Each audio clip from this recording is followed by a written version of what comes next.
your best moments will be your memories, your stories, and the relationships you form. Sharookh is a professional speaker, coach, and motivational humorist. Sharookh Daroowala is a DTM and he has been 4 times district champion and a finalist in the World Championship of Public Speaking. With this and this amazing workshop, I'm going to give the mic to Sharookh. Thank you, Yuri, and good morning to all my friends, old and new. Let me start with you, because you just happens to be the best word in the English dictionary for speakers. And of course, I happens to be the worst. So let me start with you. How many stories do you think you tell, hear, or see every day? How many stories do you tell, hear, or see every day? And use the chat box, if possible, to post your answers. Dozens is one of the answers. Four stories. Dozens and four are the two answers we've had so far. All right. Oh, two. Two. Probably 20 to 50, depending on the day. Many, too many.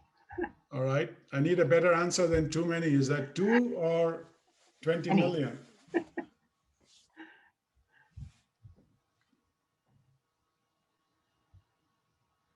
Mary says 5. Okay. You can do better than that, Jamak. You're always very observant. So pick a number, approximate number.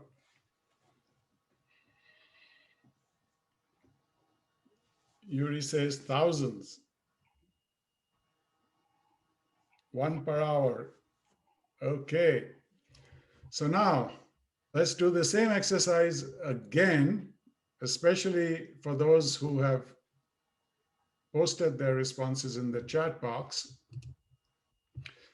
and tell you this little factoid. You and I have 60,000 thoughts every single day. 60,000 thoughts every single day. So now, please answer the same question. How many stories do you tell, hear, or see on a daily basis, approximately?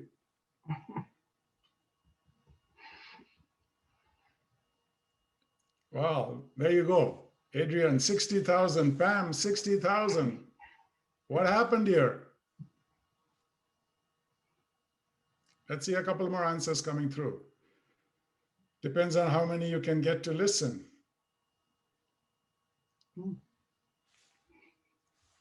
There you go.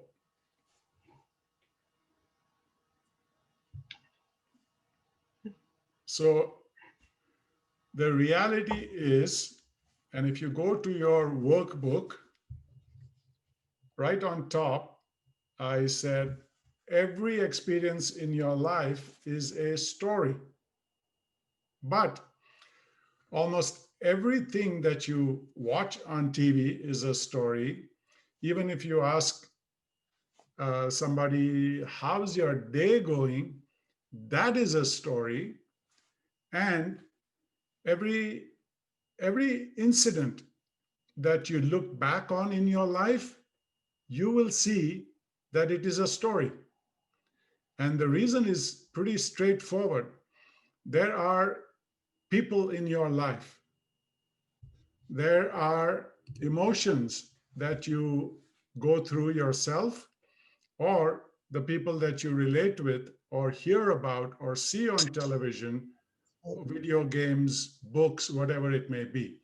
So stories are omnipotent in our lives. But if what? It'd be a higher concern for her to take an antiviral if she was older, but he said that he can prescribe it if she wants to take it. All right. Somebody may want to mute themselves if they're on a phone or something. So when Mimi asked me to do this workshop, because she said, our members, I suspect, want to know how to find stories to share, especially within our Toastmasters program. First, I was a little bit surprised. But then I realized first that I've been there too, struggling to find my own stories. And second, that I see at clubs members delivering the same stories pretty much in the same way. And I see what Mimi was saying in terms of wanting to help our members find interesting, purpose-driven stories. So that is why we are here today. Now, raise your hand or do something, holler, spit at me, whatever, if you have had a perfect life, no drama, no health issues, never made a mistake in your life. Everything was just tickety-boo from the day you were born with a silver spoon. Anybody? I don't see anybody. Don't see anybody. Exactly. Which means A, you just made my job easier, and B, you are in the right room. Because if your life truly has been perfect from day one till today, then you are either an indoor cat who's been fed by your master or a self-watering potted plant. Don't have to do anything, be anything. Just sit there and do absolutely nothing, which also means that you are nothing. You have nothing to say, nothing to share, and it's like the tree that never had to fight to win its share of sun or light and just lived and died a scrubby thing. Okay, so let's open up your workbook. Notice I've called it a workbook and not a handout, because a handout means you don't have to do anything. It's free. And anything in life that is free is usually worth less. So open up your workbook and share with me in the chat box if you have had any problems finding or sharing your stories. What problems or what are your excuses or reasons for not sharing enough stories? Because I subscribe to the purist school, which says no story, no stage. It's as simple as that. No matter what your manual says or what the requirements or objectives of your manual are, if you're on stage and if you haven't got a story, I say you got nothing. Okay. So let's see. Chat box answers. Stringing thoughts together is a challenge. How to make your stories more interesting. Story may not be important to someone else. Want to remain private. Feel self-conscious talking about myself. Not sure others will be interested. Struggles with getting clarity with my message. Trying to find humor. And exposing weaknesses. And this is exactly the reason or reasons why we hold back. And my problem with holding back is to say that every human being, every heartbeat that every human being experiences has to be worthwhile. But if you've gone through pain or suffering or accidents or incidents in your life, and either you've overcome them successfully or you've gallantly, valiantly tried and haven't been so successful, or you've just decided to stay down in the ditch. No matter what the outcome or the fallout is, there is always something for someone else to learn. And so, if you've already decided to be a Toastmaster, if you've already decided that you want to be on stage, then you owe it not just to yourself to share your gifts or your pain, but also to help others to live life better. Because if you think about it, every human being, I believe, tries, whether he or she is a drug addict, a homeless person, or a PhD, every single human being is trying to live life better and not make the same mistakes, not be in jail over and over again. And the best way that we as leaders and as communicators can help that cause is to speak out. So the typical limiting beliefs that you have shared and which we have all seen are, well, I don't have any more stories. I know, Sharookh, you've been to what, 70 countries? So you always talking about your travels. I don't even have a passport. All right, but you do have a pulse. You do have a pet that I don't have. Perhaps you've had health issues, rear-ended somebody, had financial issues. Who hasn't had these kind of setbacks and problems, right? And at the end of them, even if you don't get them right away, there is always an underlying message, always a why did this happen and what have I learned from it? And so your gift to the world is to help them learn from your challenges so that this becomes part of your greater purpose and your gift to the world. The problem, I think, also is that we feel and we see our members telling the same stories in the same way. Ever seen that happen? Oh, I've heard that. Table topics, she says the same story. In a speech, she tells me the same story. I've already told her a number of times how she can improve it, but no improvement. Stories that are missing or lacking in a message. Stories that really don't have a purpose. Why are you telling me this? What do you want me to do about it? So what? What's in it for me? These are the questions that audience members ask. And that's when you start getting into a slippery slope because you've given them an opportunity to ask questions like, why are you telling me this? Right? How many times have you heard our speakers, members, telling you stories chronologically, exactly the way it has happened, right? How many times have you heard stories that you really have to work hard to hear? Okay, so who wants to finish this sentence? Let's hear it in the chat box. The best stories are not heard. They are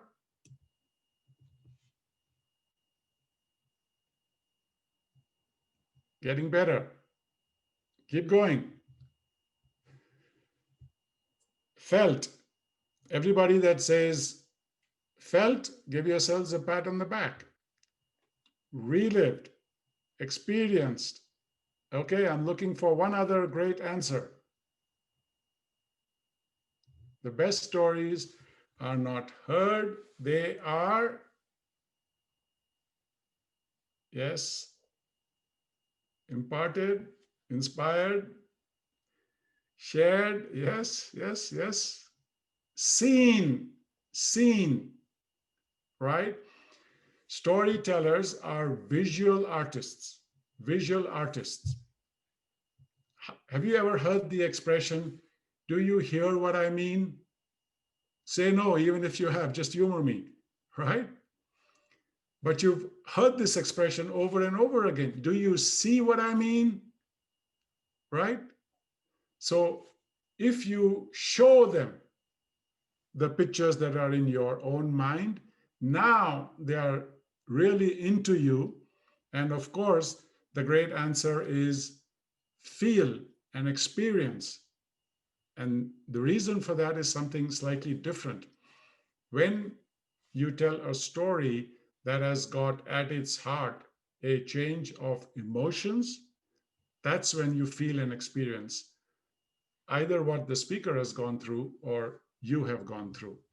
So the key is to tell stories that are visual, that has scenes, a movie, a video, has act one, scene one, for a reason. There is a reason why radio is toast, unless you're in a car, right? And TV has taken up the place of radio. Why? Because obviously it can show you a whole bunch of other things. The other reason why I think people hold back on storytelling is that they haven't taken the trouble to understand the medium that we are in. So what I was just saying is that as story artists, visual artists, what is our screen on which we are painting our stories? Okay, let's see some answers in the chat box. So if you are on stage, what is your canvas where you are painting your scenes?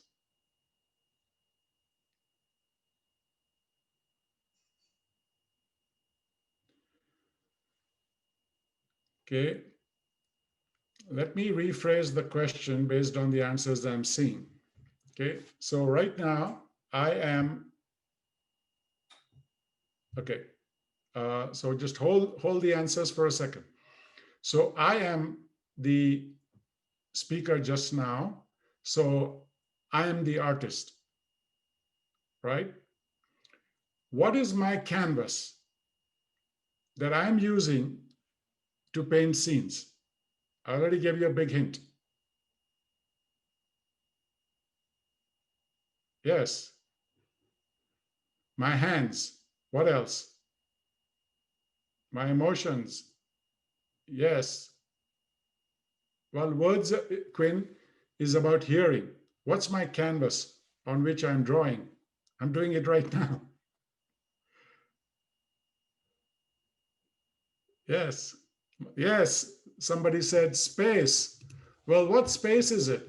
So right now, if I go out of this area, well, you can see this painting. So this right there happens to be the canvas that I'm using to create scenes. If I move right or if I move left, right? Or my facial expressions. If I was on a big stage and if I was moving 20 feet this way or 5 feet back, that is my canvas.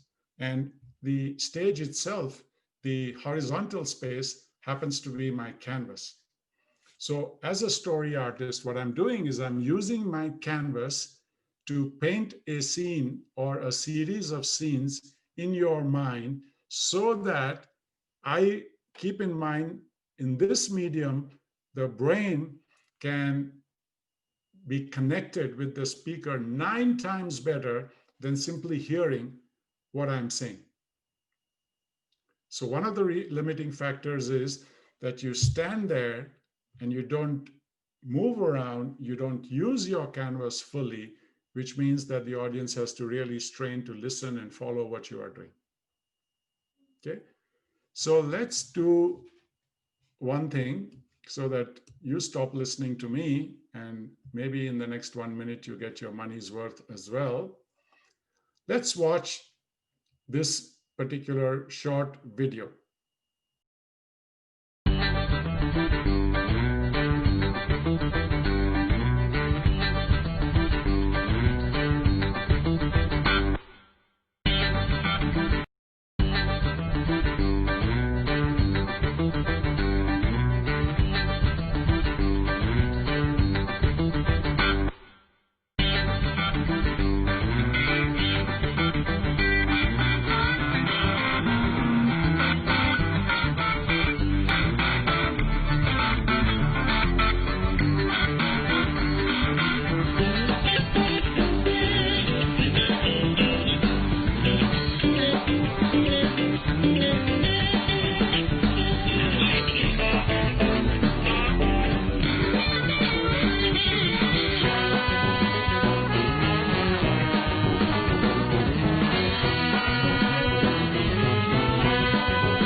See, I never get an applause, but my video always does. So was that a story or what? And what was unusual about this story? What was unusual about this story?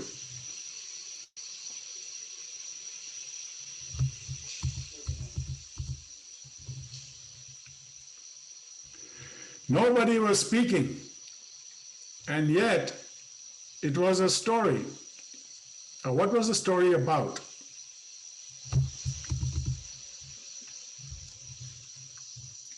Something that you and I often experience. Overcoming fear. Exactly. Right?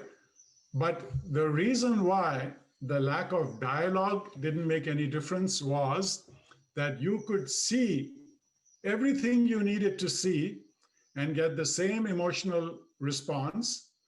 You know, the applause for somebody taking the leap, the guru helping the dog, saying, "Don't worry, I'm here, I'm with you." But there was also risk. What was the risk? In the beginning, the stepping stones were quite short. So it was easy, even for a new dog or a small dog, to jump over them. But then all of a sudden, the dog holds back and says, "Wait a second, this is too difficult. I might get wet, I might drown, I might die." Right? Haven't we all been there? Okay. So let's move forward. And what I'm going to do is break this session up into two components. One is that I'm going to, with your help, develop a, I don't know whose sound that is. It's not mine, is it?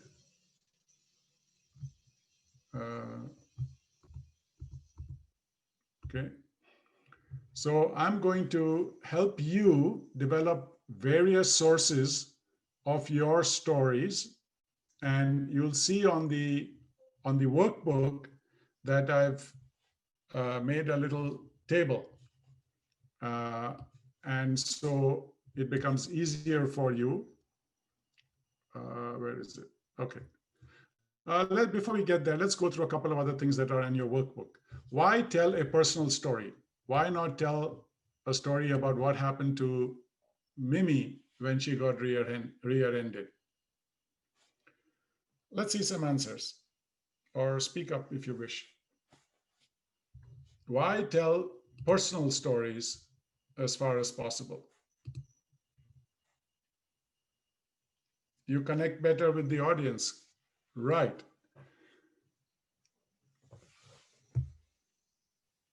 Tell me a little bit more. It's more authentic. No one has heard it before. But what happens if they have heard it before? No one can dispute it. We'll talk about that too, Jillian. It resonates, develops vulnerability. The audience can trust you. Okay. Give me a bingo answer.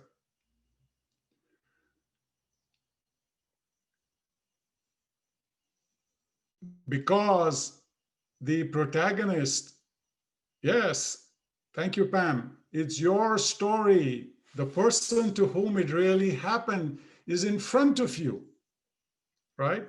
So if I say to you, let me tell you the story about my mother who passed away 5 years ago. Can you see my mother? No. Do you know if she was young or old, short or tall? Any mannerisms, characteristics? No, you can't. But my mannerisms and characteristics, my height, my beer belly, whatever it is, you can see it. Let me tell you what happened to me yesterday, right? You're not second guessing it because I'm telling you this happened to me yesterday. So tell a personal story. The other big reason to tell a personal story is the main reason why we tell stories in the first place. And that is what? Answers.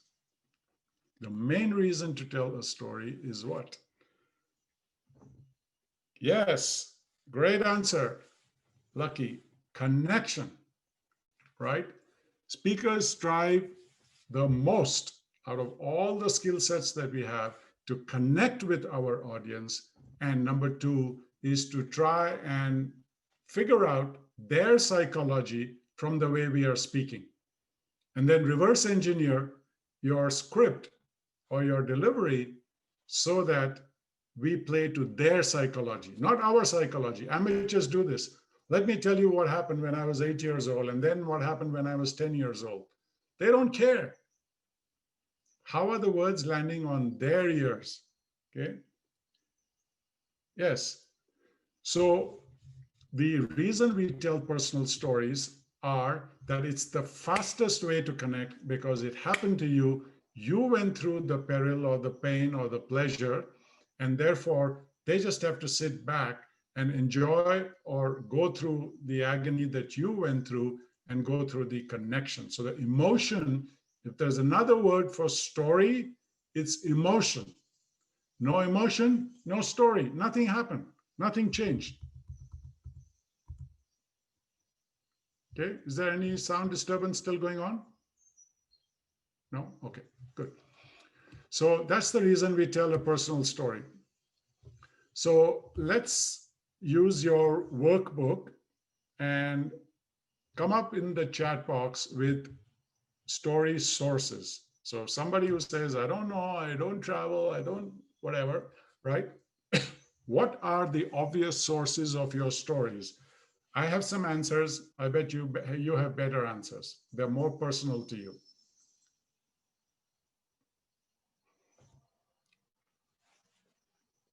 Okay. Okay, day-to-day activities and conversations. Yeah, but I'm looking for specific go-to events in your life that you can mine. So having conversations, what is the other thing? Your failures, that's a great answer. Your kids, yes. Job, school, childbirth, divorce, raising kids, pets, travel, the first of everything.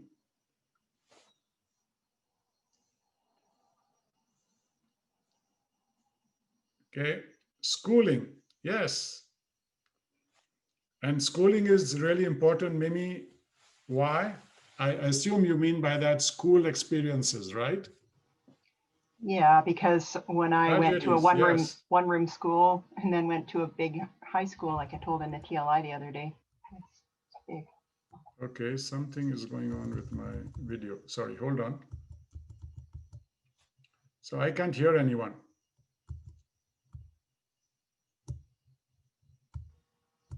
We can Sharookh, hear you. Can you hear us? we can hear you.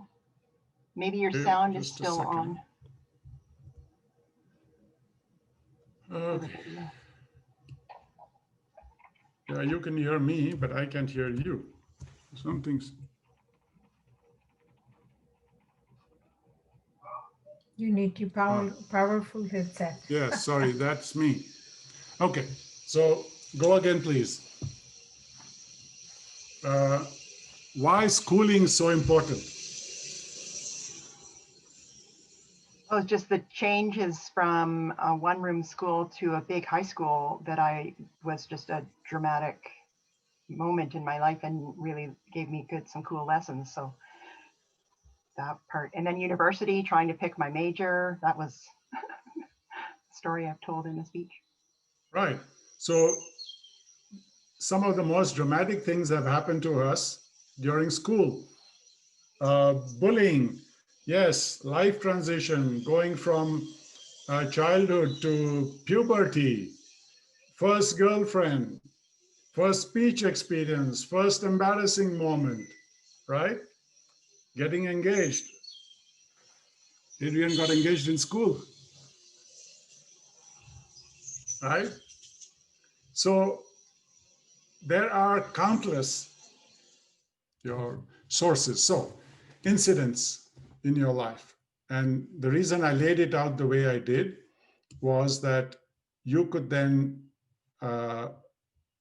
think about or make a note of what the incident was, what was the learning from that incident for you, and what was the story. And let me link that with the imperative. If there's one thing you take away from this is, if you haven't started a story log, please start a story catalog. 10, 20 years from today, you will thank me. In fact, raise your hand if you already have a story catalog. Awesome, Adrian. Great. Quite a few hands going up.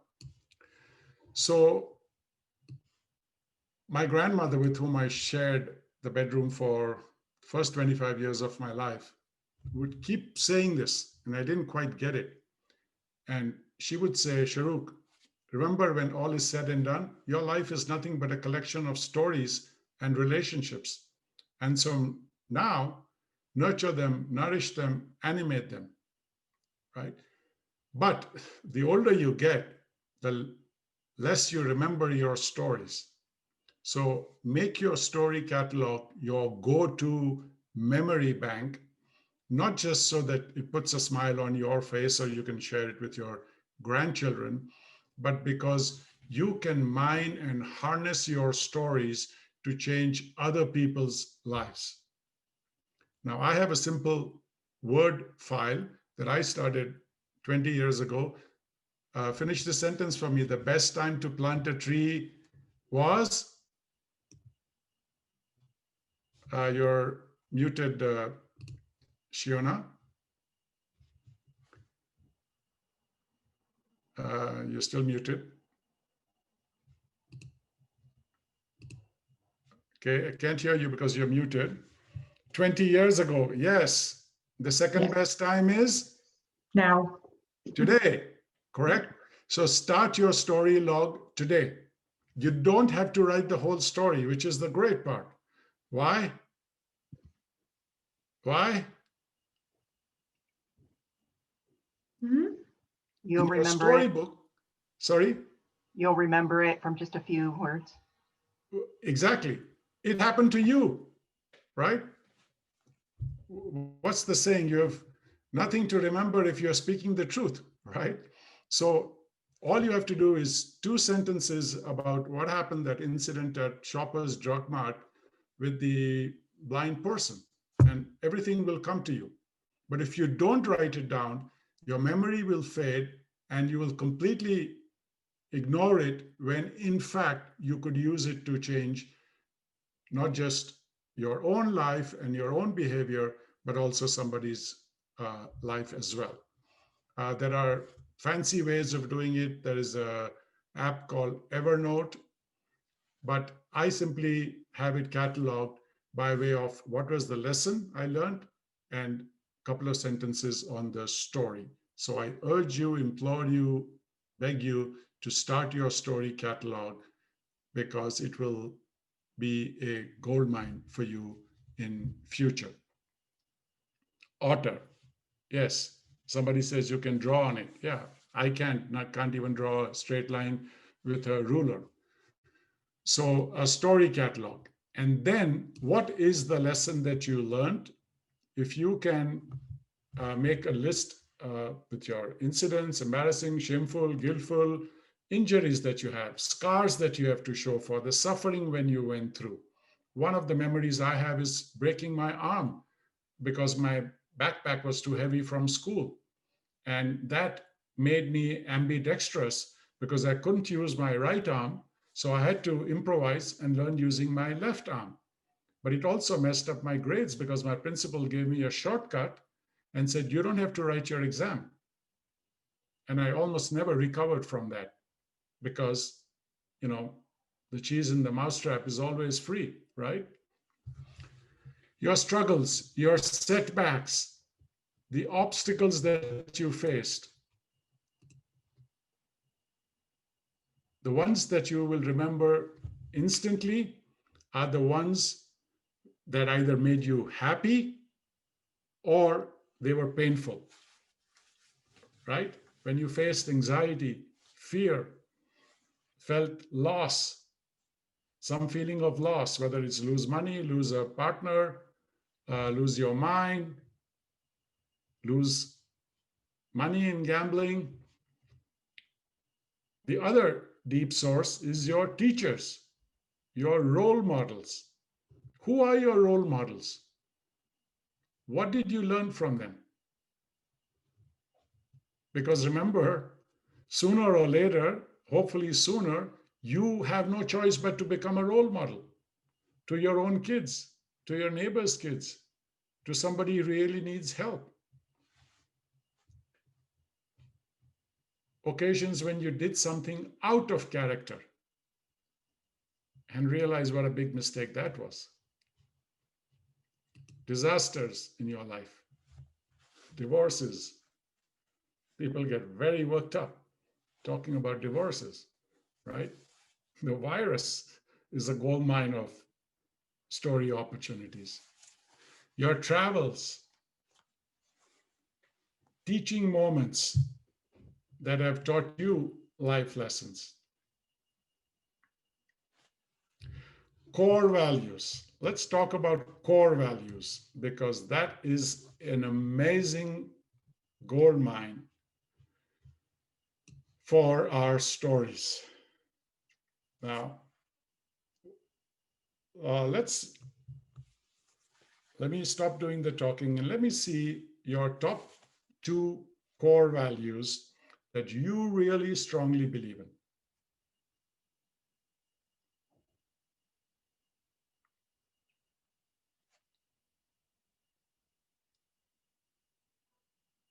Keep going. Great answers.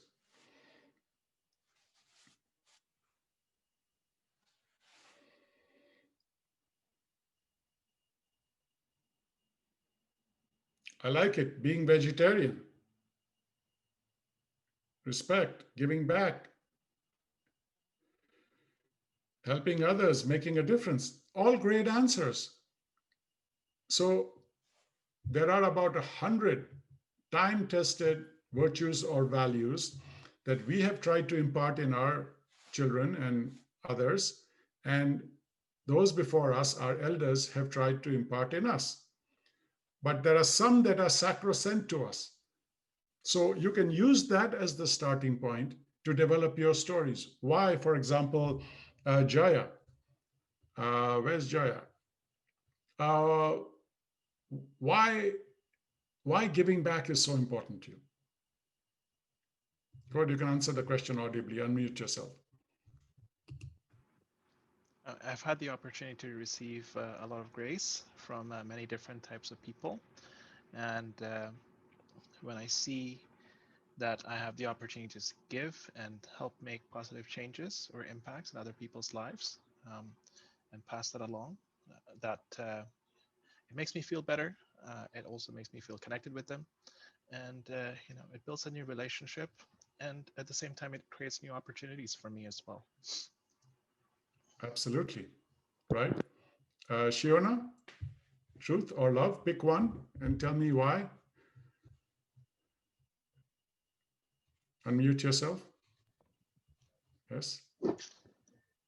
Well, I think we all live in search of truth. So with that, I think every education or even within family, I don't know, I think there's an abundance of stories, and I think it's truly a very big purpose of why we're living is searching for the truth in everything. So let's link it to storytelling. And in your workbook, there is a section, I think, that refers to the confusion between facts and truth. Does anybody want to try attempting the answer? When it comes to storytelling, what's the difference between facts and truth? And I'll take it one step further and say, facts really don't matter. Truth does. Anybody? Raise your hand.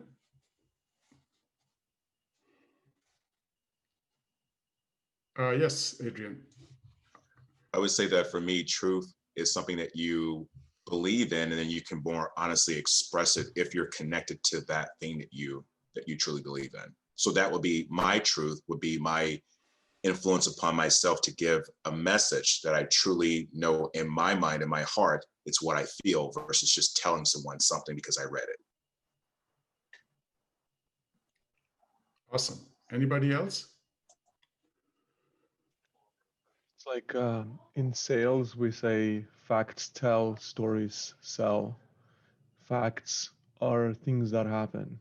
I went here, I did this, I did that, this was the color, this was whatever. The truth is the impact it's made. The truth is in the message that's being delivered. It's the truth that actually inspires and gets the audience, gets that purpose across. Exactly. So facts are the oyster. Truth is the pearl, right? So if you look at an oyster, okay, it's got a shell, whether it looks pretty or not, really doesn't matter.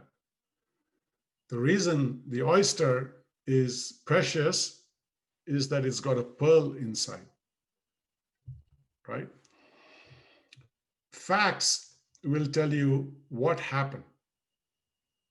The truth will tell you how and why.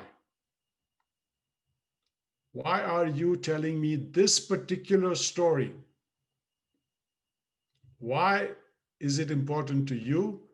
And why should it be important to me?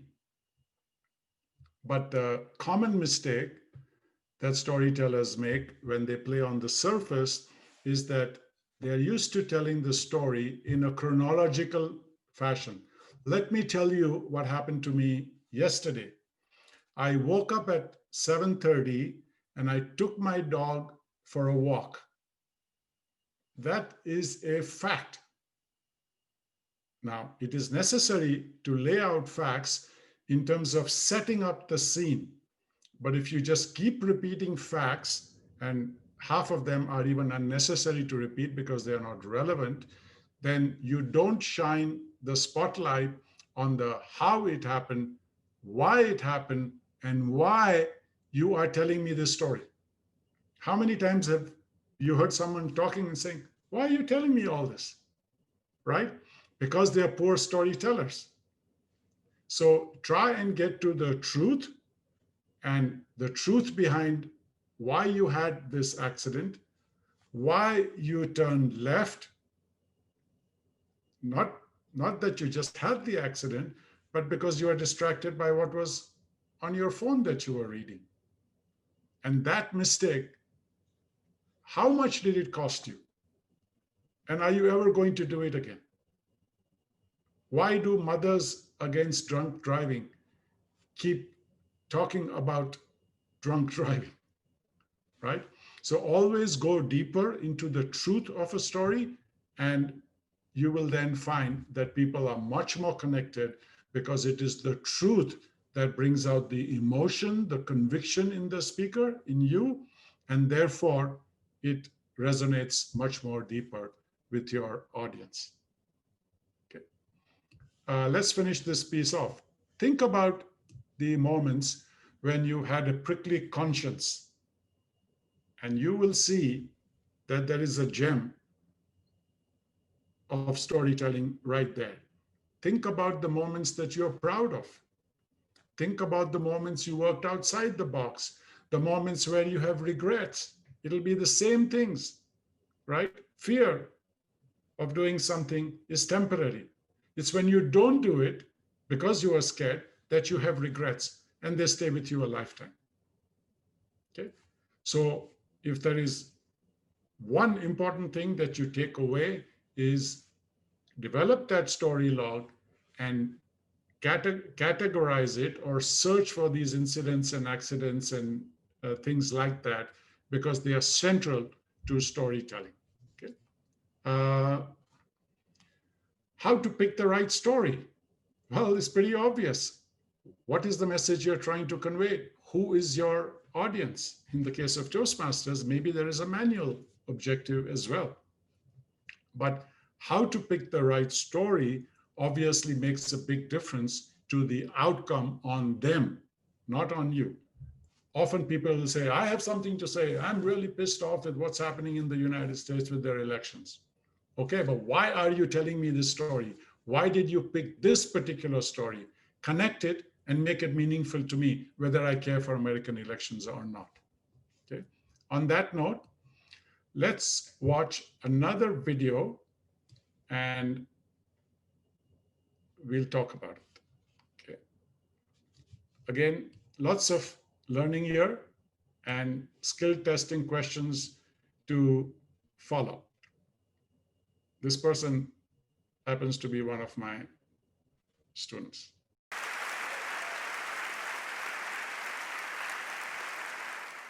Do you like sitting next to weird people?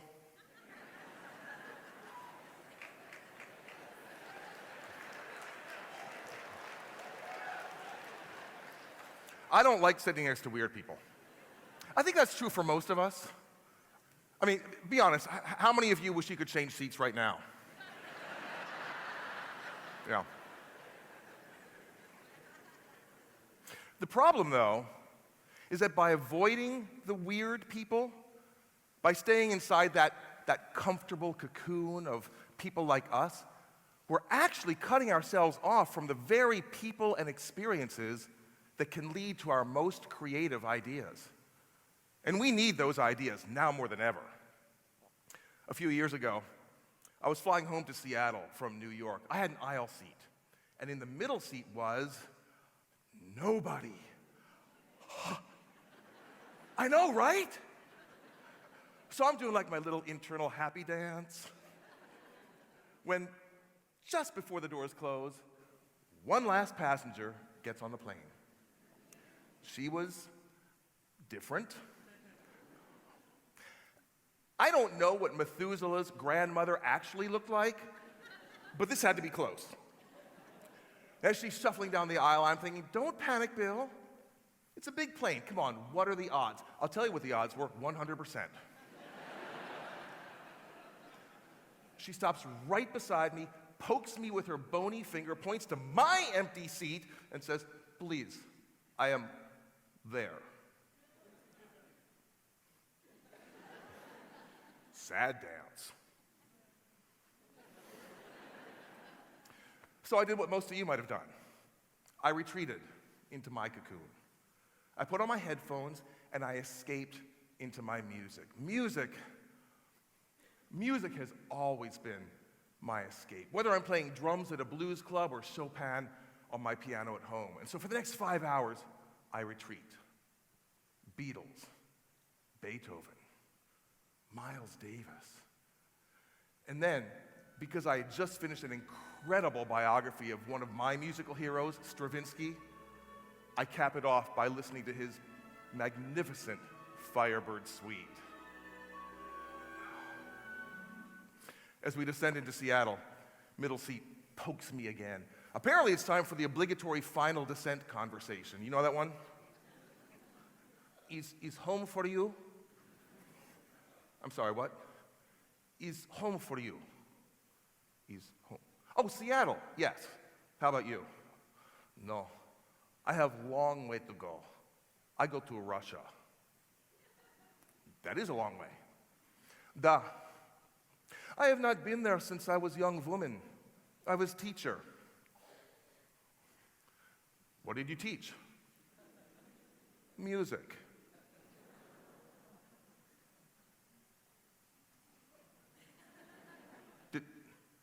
Did you teach Russian music? Of course.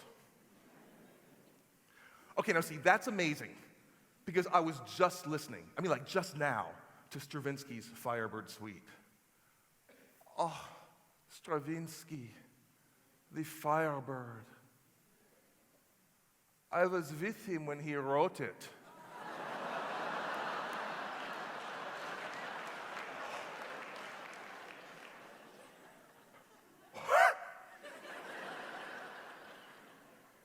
And then the plane pulled up to the gate, and I never saw her again.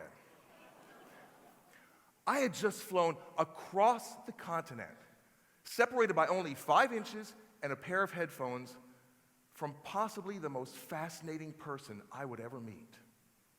And I didn't know it until the last 5 minutes. I had completely written her off for 5 hours because she was different from me.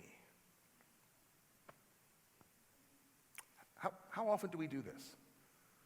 Miss out on an amazing conversation, an amazing experience, an amazing idea because they involve someone different from us.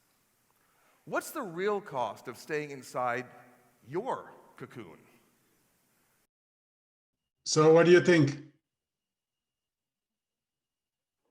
What a beautiful story.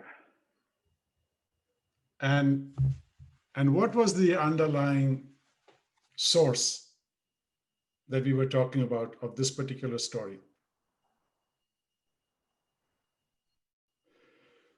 Why did he choose to tell us this story in one of the world's largest TEDx conferences? And It's this connection guy, to music. yes, take it higher.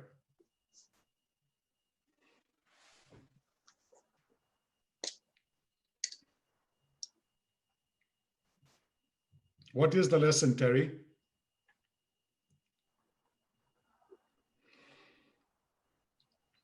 Yes, preconceived idea of others, which led to one of his greatest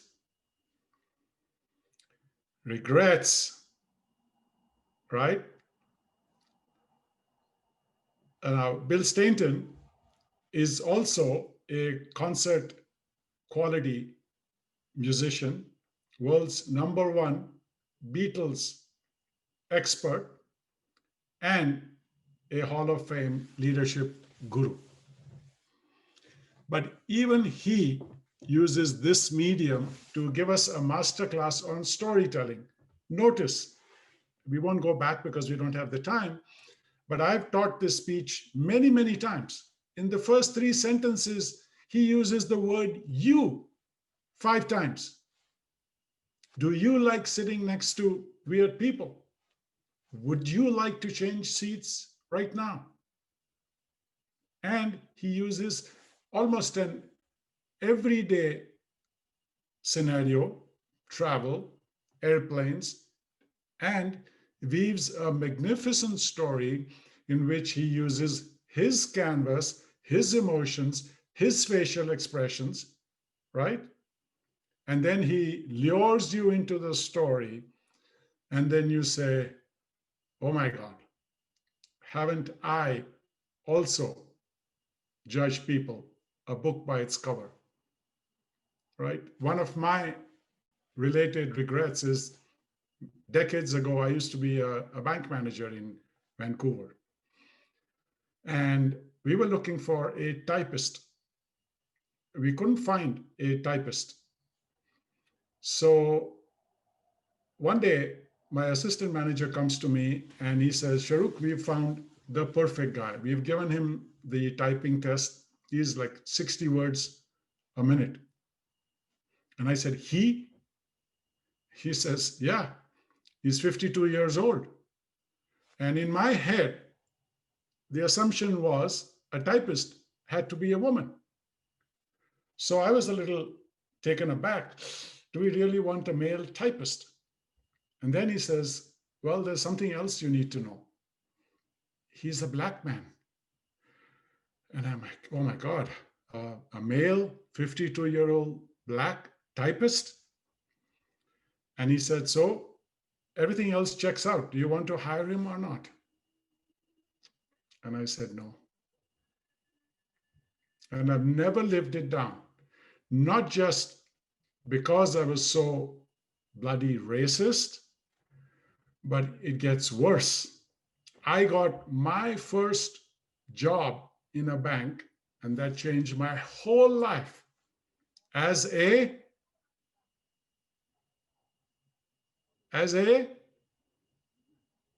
say it,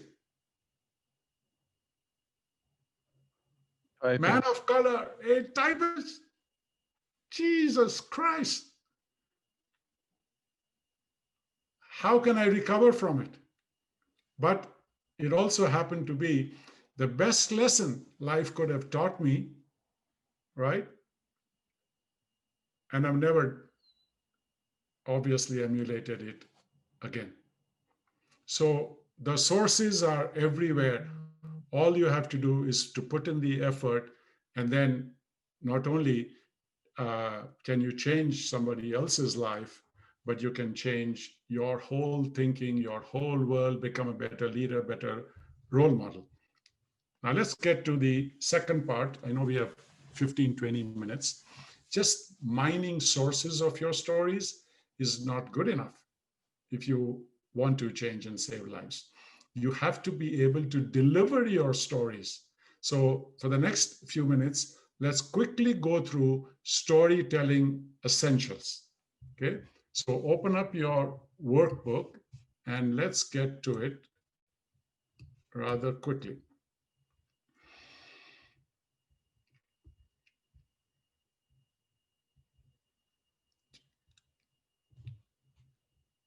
Okay, so what's the role of a story in a speech?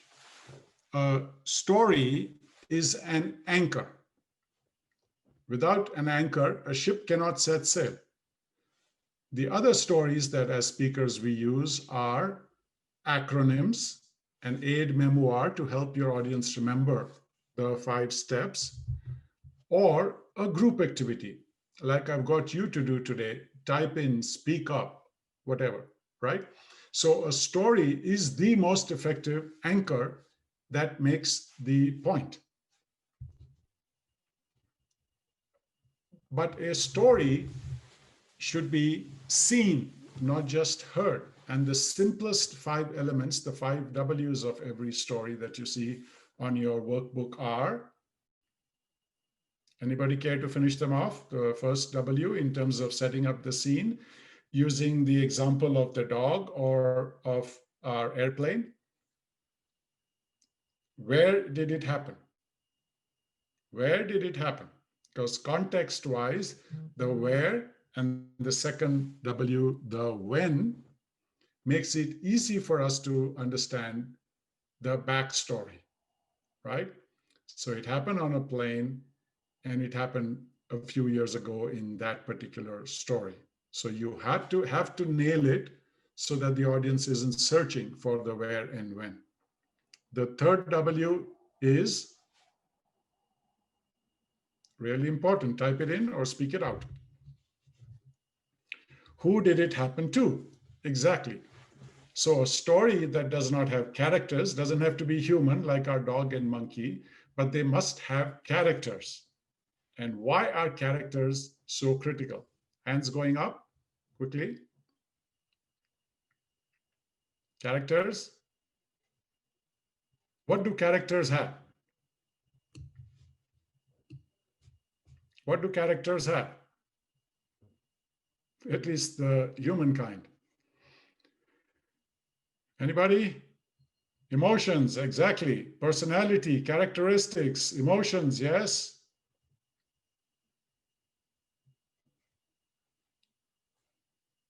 My friend Jaya has a name. Characters have names: John, Jack, Yuri, Terry, Ray, right? Characters also have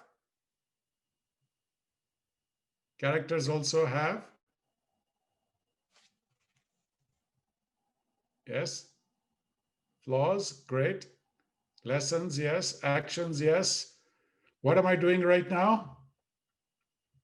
Speaking. Characters have a voice.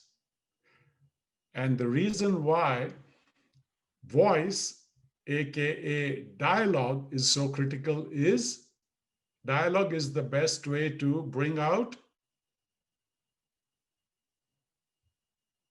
what?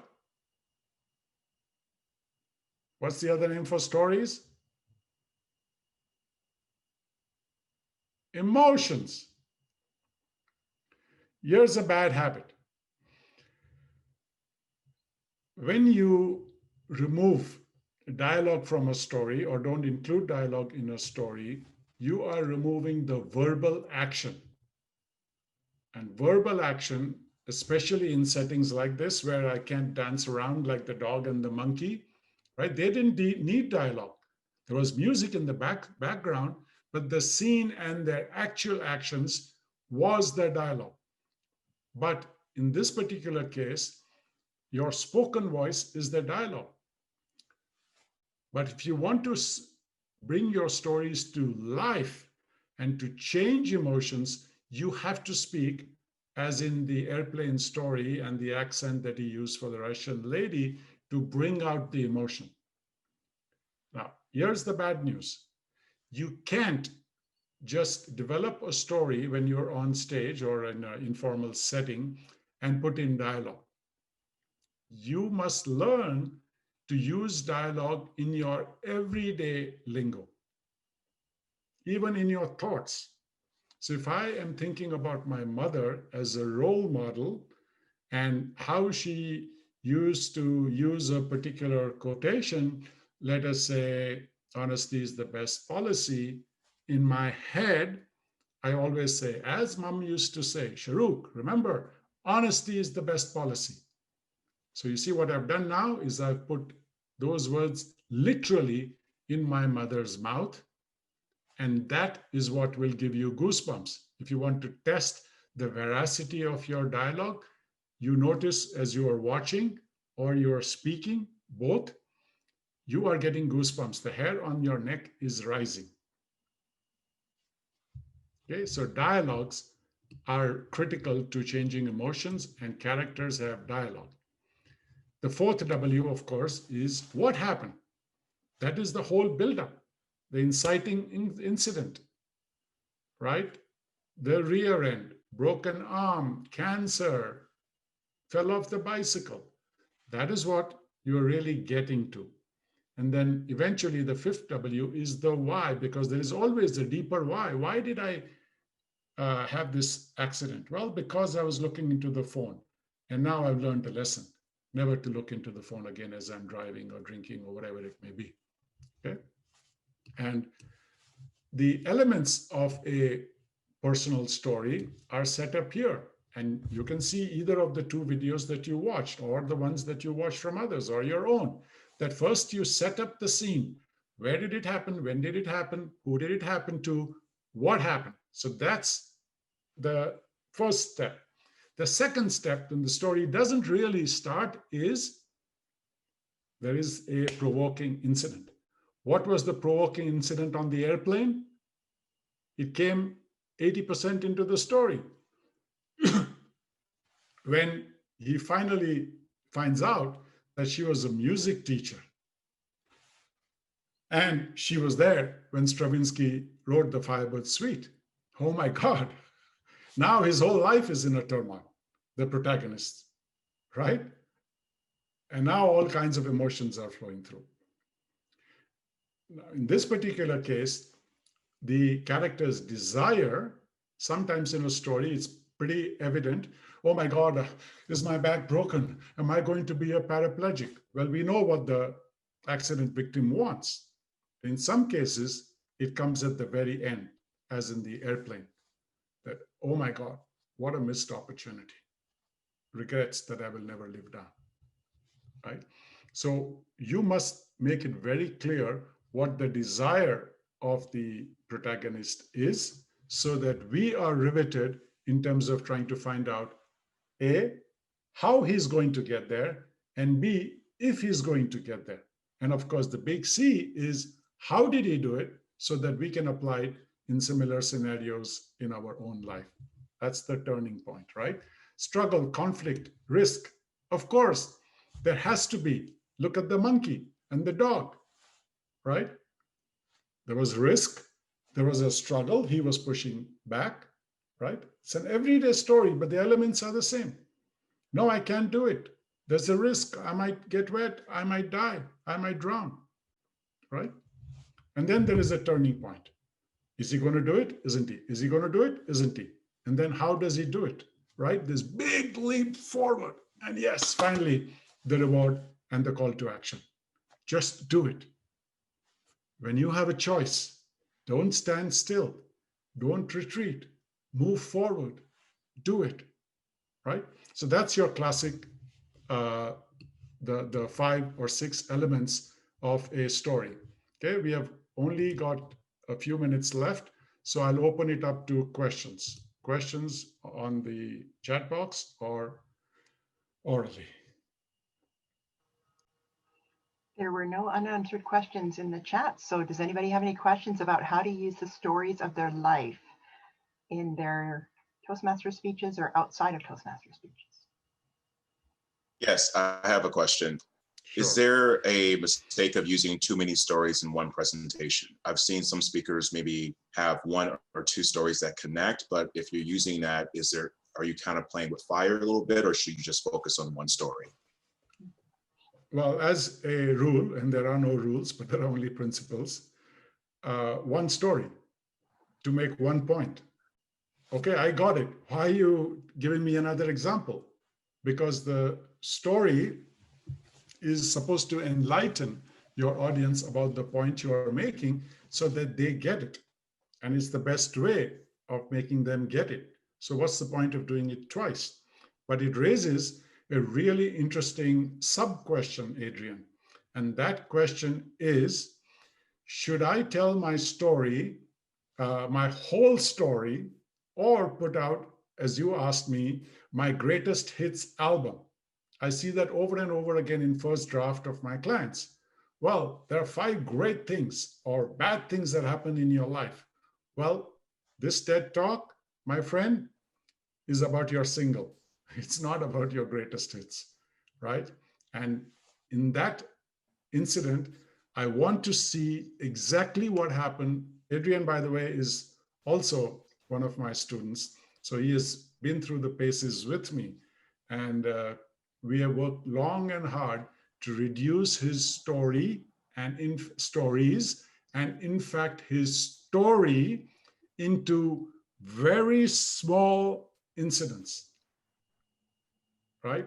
Because you don't have time and you just have to get them into that critical moment. And the shorter the time you have, the more difficult your task. This, what I'm doing, is easy because I have an hour and a half. If I had to do this in 2 minutes, really tough. Can you please discuss a little about timing as it relates to the story structure and by timing? Okay, can you ask that question a different way, Jamak? Yeah, if I may speak, that would make it easier. Yes, please do.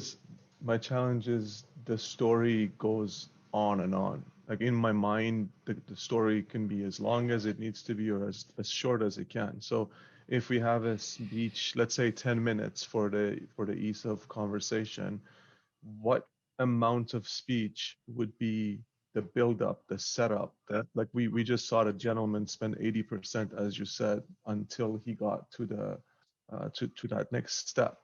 What makes that decision? What are the factors that go into designing how much time I spend on each part of the structure of the story? Okay, so let's do it this way. The reason you tell a story is to bring a point across. To make a point, correct? Yeah. So anything that does not drive your point forward has no place,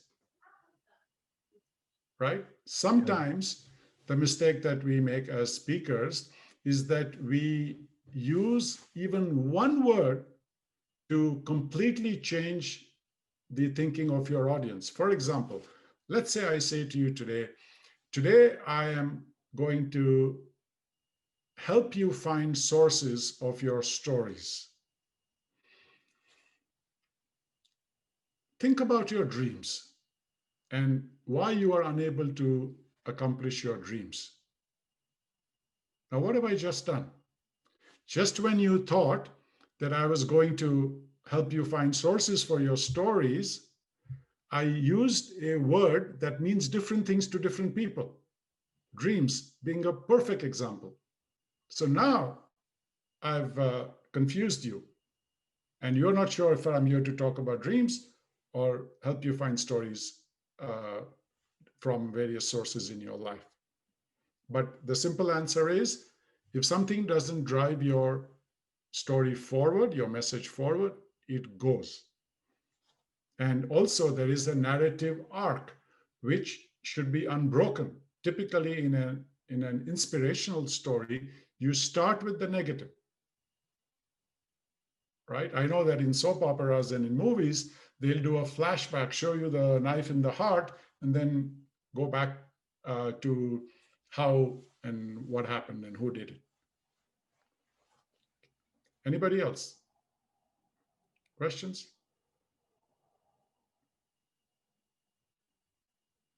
Okay.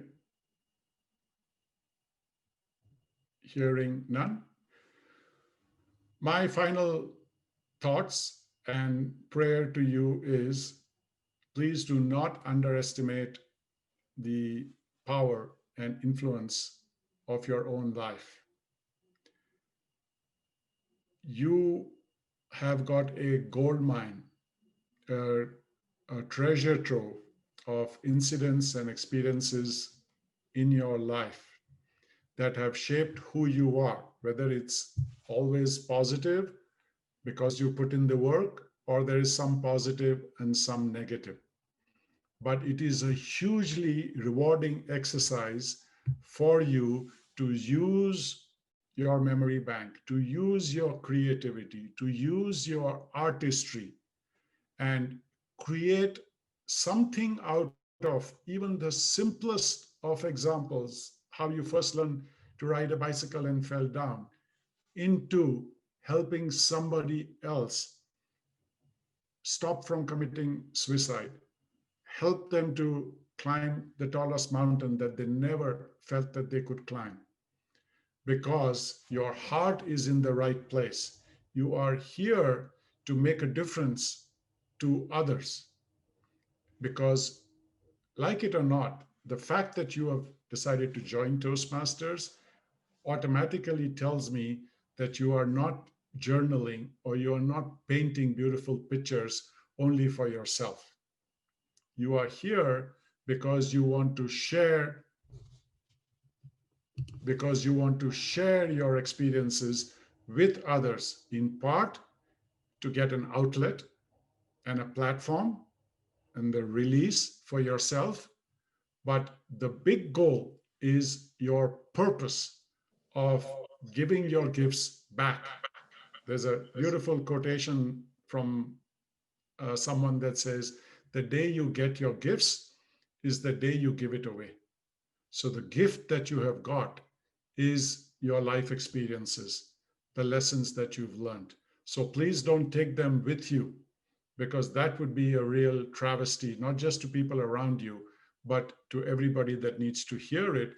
And it's made so much simpler now by the power of social media that anybody can do it in their pajamas from their basement.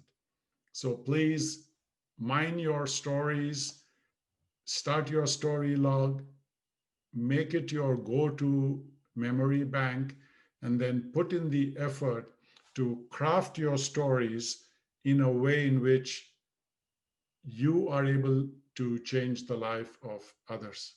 So I wish you every success in doing that. If you have any questions afterwards, I'll stay on for a few more minutes, or you can reach out to me by email or text message. I'll put down my phone number if you want.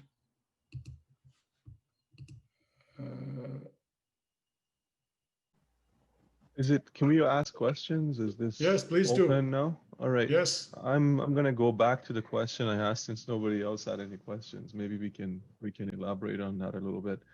So, when, like, as you said, if we're setting there's always a conflict that's introduced in the story, right? We build this story and then there's that conflict that's introduced. And sometimes, as you said, the conflict is put right in front of us before the story even starts. Let me tell you about when I broke my leg, and it just kind of anchors, and then we go back and start that. What is, if you can discuss a little bit about I guess the effectiveness of how you go about building this arc. In what scenarios do you use this versus that? Because there's a lot of different ways to tell a story, obviously, and there is a difference between. It's not about whether or not we make it visual for the audience. That I understand. I'm talking about the sequence that comes in and how much time we spent on each one of the components of the setup as we go through the arc, as you described it very well. Okay, good question. Does that make sense? Absolutely. Let me clear a misconception up front, Jamak. So I think I heard you say that the conflict starts from the moment you say, let me tell you about the time I broke my arm. That is not the conflict that we are talking about in a story. That is the provoking incident that actually derails the life as it was for the protagonist. Because if you break your right arm, a lot of things in your life are going to go sideways. In my case, I was in grade 8 and I was in tears as a 13-year-old because I couldn't put my pants on and my mom had to come and do it. And it was extremely humiliating for me. So that is just the provoking incident. The conflict starts when I now have all these fears and worries and concern. Oh my God, the check bounced. Oh my God, I lost my job. Oh my God, my blood test says I have this, right? The point of the struggle and the conflict is that in that the provoking incident and the turning point, all the magic happens. The audience starts seeing themselves in your shoes, not exactly in that scene, in that scenario, but in your shoes. Oh my God, is he going to give up? Oh my God, is he going to stop studying or stop working or give up on life, commit suicide, take 2 drugs, right? So the more you stretch it out, the more interesting, exciting, and riveting it becomes. But you must not embellish the facts. You must stay with the truth, because in every dilemma that you face, you have either an inner voice telling you this or that, or somebody else telling you this or that. So that's what you mean by the conflict. The second part of your question was, how much time do you dedicate? And there is no simple answer. The fact is that the gold star that as a speaker you're trying to achieve by way of storytelling is, of course, the point or the message. So we know what the destination is. The challenge is, how much time do you have? Who is your audience? And how do you reverse engineer from the message backwards into creating something that will actually take them to that gold star, right? So what are the 3 components of any speech, right? So first, it's the content, what you say. Second, it's the delivery. But more important to your question is, what is the structure, right? How do I storyboard my story? And my wife and I have been watching a Netflix series called The Unabomber. Those of you who were alive 20 years ago know the Unabomber story.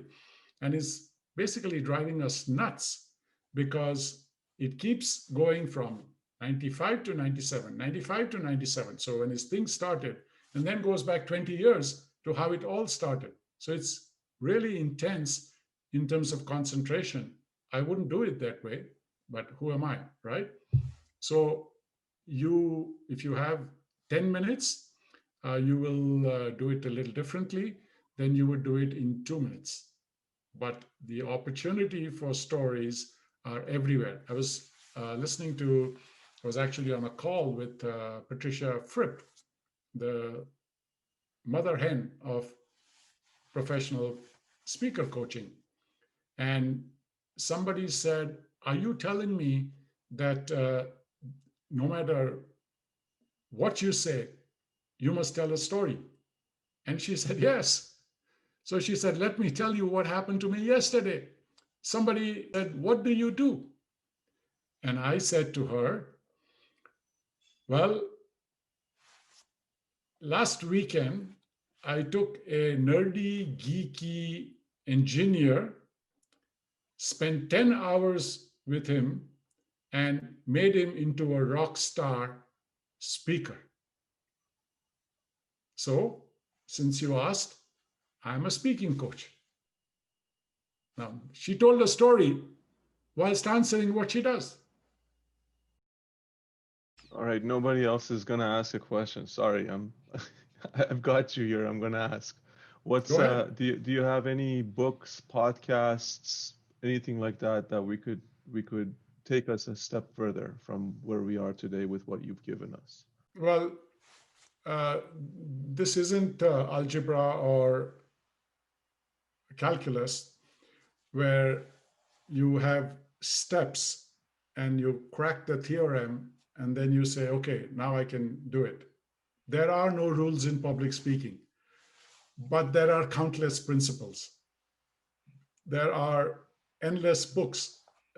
Somebody asked me, that person is not in this room, where do I start? Well, you start where it all started, with Dale Carnegie. If you read no single author, well, Dale Carnegie will make you into a star. But Adrian's hero, and he's rapidly trying to step into his shoes. And my hero is Les Brown. Read everything they say. Craig Valentine, Brian Tracy, I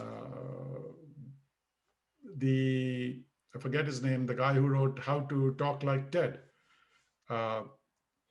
But where it really gets interesting is not in the how, Jamak. It is in the why. Why do you need to spend a significant or an important amount of your time learning the craft?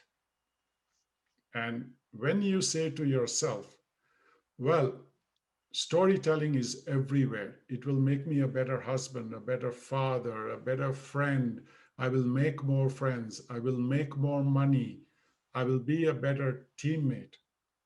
I will give back what I have received. So when your thinking is that high up in the why, now the how becomes really easy, and you will get up on a Sunday morning at 6 a.m. to put in the time and effort. But if you're only saying, well, show me how I can make this sentence better and relegate the why, then you don't have that oomph. And this is my big lament with Toastmasters. The statistics are pretty dismal. 50% of members, as far as I remember, don't renew after the first year. More than 50% don't even finish their CC or whatever their path they are on. And is the problem with the program? No. The problem is with them because they haven't figured out their why. Why are you here? Right? So Simon Sinek, the master of why. Because, Jamak, there is no perfect speech. There is no perfect song, no perfect garden. You can make whatever you want by embracing the science and the principles and putting your heart into it and becoming the protagonist.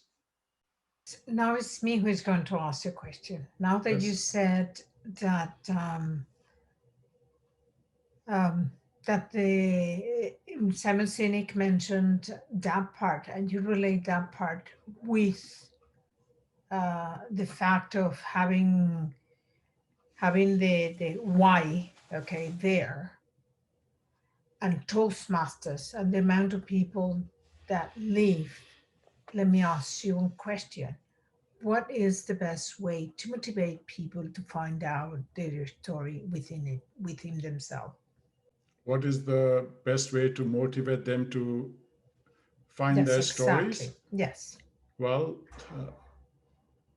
first, emphasize to them that they matter, their experiences matter, their failures and successes matter, not just to them, but to others, right? So Adrian did a TED talk, or was it Get Inspired?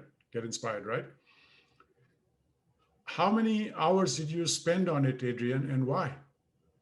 Countless hours. I mean, it was probably more well over 100 hours spent on it. And the reason why was because I needed to be very clear about what my why was in telling the story. The simple, like you said, reverse engineering, getting it as simple as possible, because when you're on that stage for 13 minutes, there's very little time to say the message, drive the point home. And as you said, getting on stage in the first 7 seconds, people deciding whether they like you or not. And all that comes from the preparation of knowing before you get on the stage why you were there in the first place. I explain it, Yuri, in one simple way. Figure out the next step. Okay, so the next step means, what is the next step you want your audience to take, which is obviously your message, the action piece. After you hear my story, I want you to think, feel, or do ABC. But there is an internal, a private next step. So what was your private next step while you put in the 100 hours on an unpaid basis? I had to In fact, get you paid really me to coach him. well, I had to get really clear about what I felt connected to. Like we talked about this many times, like, what is my connection to this? Am I willing to take it there? Am I willing to go deep inside and cry and feel every emotion and be honest with myself? So during that time, I had to get really clear about these self communication every single day. You know, I had to look at that script. I had to look at that story. I had to question myself more and more about it. And I had to relive it. And it wasn't easy because it brought up a lot of emotions, but that was good for me to feel. But to also understand that I am going to be giving this to an audience. And my question every day is, why should my audience care about this? How am I going to move them into action with this? So that's what I had to do on a daily basis. And scoring goals. Adrian is a professional speaker. He needs to practice his craft and sharpen his skills in front of big live audiences. So that is his private reason. He wasn't getting paid for it, but he is getting paid to do this elsewhere. How you can convince them that that story is so important, so they have to share it. That is that Well, that is not your convincing job. part. That is not your job, because they have to be self-motivated. Otherwise, you will be spoon feeding them and Okay. giving them a handout, which they will never read. Yeah, Correct? I got it. I got So it. if you, let me give you a real simple example, because it happens in Toastmasters every day. And in this example, I'm going to ignore the Zoom component. Let's assume we are in a meeting space. And as an evaluator, you say, well, Lucky, that was an amazing speech, but what I would like you to do is to move more, make more use of the stage,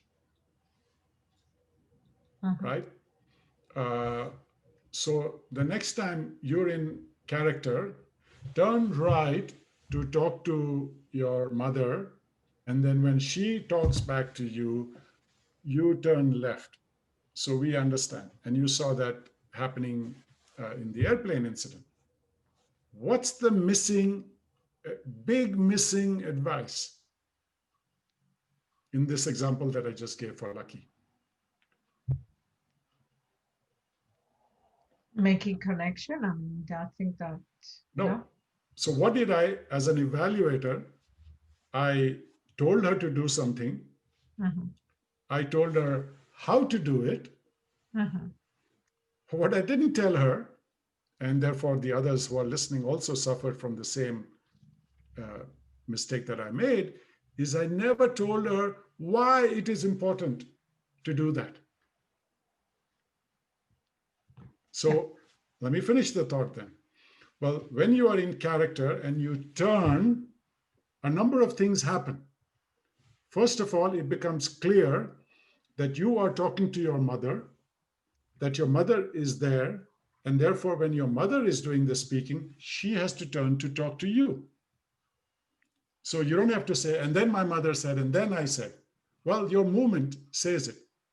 Second, more important reason why you move generally, or you encourage and should move yourself, is that when you move, your brain needs more oxygen. And I don't have to give you a science class on why it is important for your brain to have more oxygen. But another interesting thing happens. When you move, your audience is forced to move, even though they are sitting down. So they have to turn their heads to look at you and do this and do that.